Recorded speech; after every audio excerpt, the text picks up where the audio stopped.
Hi, my name is Kathy Merrill, and I'm sitting here with Denise Rutkowski, former IFBB pro bodybuilder and Miss Olympia runner-up from 1993. And Denise and I wanted to come on and first say Happy Valentine's Day. Happy Valentine's Day. And we wanted to share some things with people. First of all, let people know that Denise is doing really well. She's in the process of rebuilding her life, and we're going to be telling her story. We have some different things going, some projects going that in the months to come, we'll be sharing more of her story, and we're looking forward to that. But we wanted to just get some things out in the open and address some things that have been floating around about her for the past decade or so or more, and just be open and honest about it. So that she can continue to rebuild her life and move forward. First, I wanted to say, I know that there are a lot of people out there who are inspired by Denise, respect her, love her, and I know that because one of her Valentine's gifts was this binder that I made her. And if you want to open it a little bit, along with a gentleman who runs her fan page, took a lot of the comments from over the years and recently and printed them out for her and put them in this binder.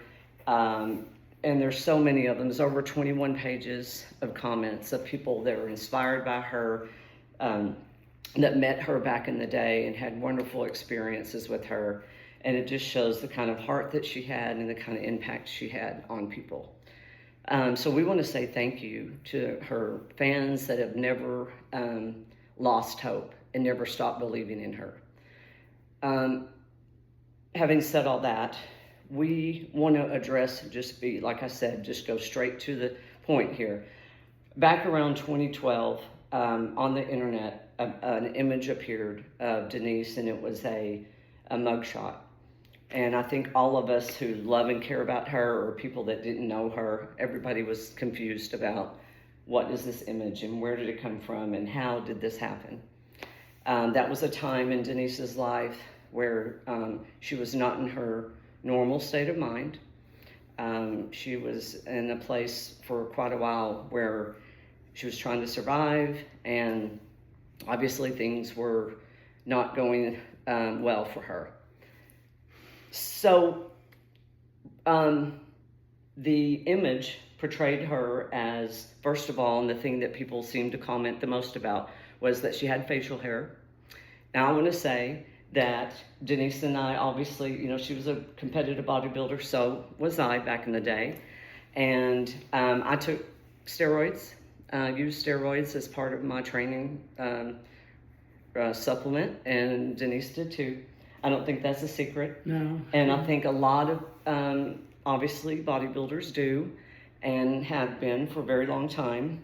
And for those of you who don't know much about bodybuilding or steroids, the steroid, there's lots of different ones, especially that have come out since our day, back in the 90s. But basically, you still have to work super hard. You still have to diet super hard. The steroids do not do the work for you. And I saw some comments online where it was kind of people were alluding that, it's taking the easy way out. And it's certainly not. And I know that's just a misconception. You still have to train incredibly hard. Denise trained incredibly hard and dieted hard.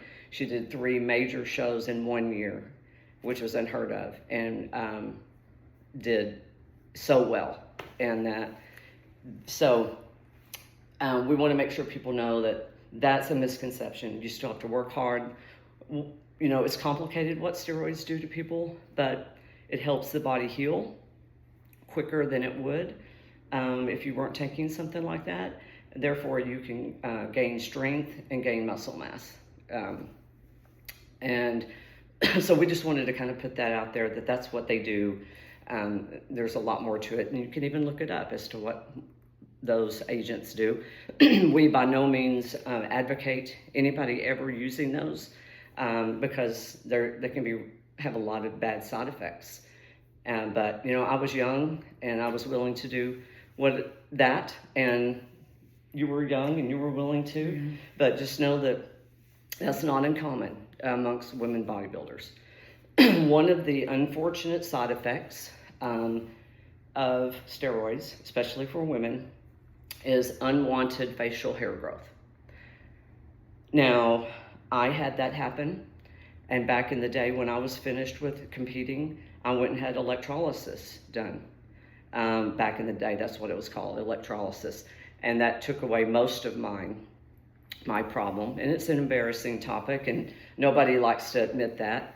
But it is what it is. And that fortunately took care of most of mine. And therefore, Denise had that same effect. The same thing happened. And when she was in a position where she was on the street and didn't have a house, she didn't have access to those things, to waxing and shaving and electrolysis and the things most people do to take care of that. And so therefore, during the times where there were some arrests, that's what happened. That was what was happening. There was addiction involved, and she's open about that. There were some very dark years. So she was not in her normal state. And we don't know what all of the arrests were, to be honest, because it was a long time ago, first of all. Long time ago. And it was, again, a time when she was not in her normal state of being.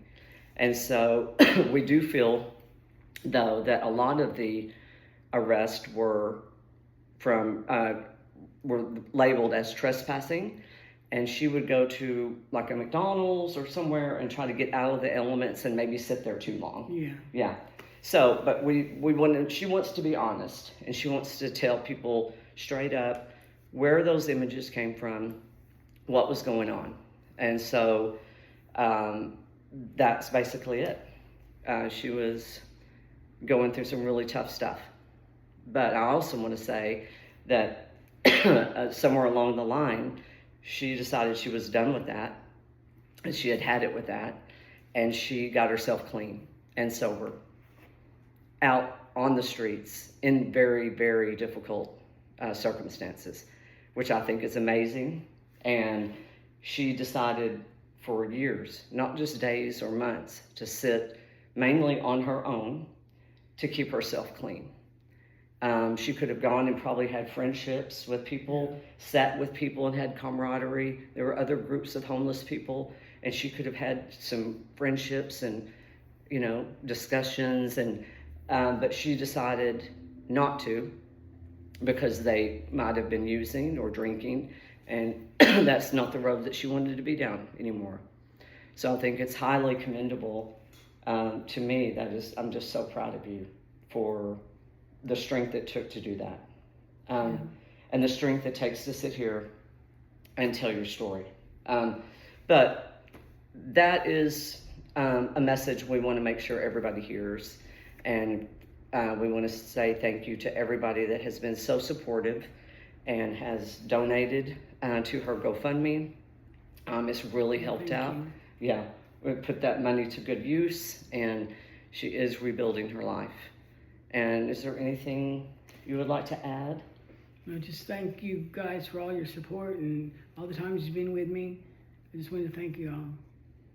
Yeah, and again, I was so pleased to be able to share this book with her, so that she could see that after all these years, she's not been forgotten and that she's loved. And so please know that she's wanting to be open and transparent about, again, where all those images came from. It's unfortunate because the age that we live in now is that a picture that's out there is now out there, and people can unfortunately make up their own stories about it and their own minds about it.